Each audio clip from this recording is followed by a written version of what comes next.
A visit by Citi Business News to some Forex bureau and banks within the capital shows that some are selling a dollar for 9 cedis 98 pesos, whilst others are selling it for 10 cedis 10 pesos. According to some of the Forex bureau operators, there is also a shortage of the dollar on the market. They also say the situation is bad and could get worse in the coming weeks. Data from the Bank of Ghana indicates that the Ghana cedi has lost more than 25% of its value year to date. The situation comes barely a day after the bank announced an increase in the monetary policy rate by 300 basis points. This intervention, according to the central bank, is part of efforts to tame soaring inflation and the fast depreciating local currency. Reacting to this situation, economist Courage Boti stated that it will take some time for the interventions to materialize. It has changed, right? I mean, it's still a matter of demand supply. Like I alluded to earlier, for over 8 or 9 weeks now, the Bank of Ghana hasn't done any spot market intervention.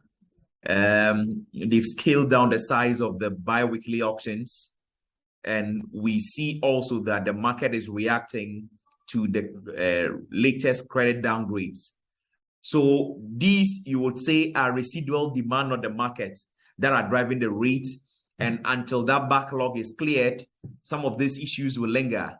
The proposals to buy FX or working with the mining companies to buy FX from them to build our reserves are not things that have been done.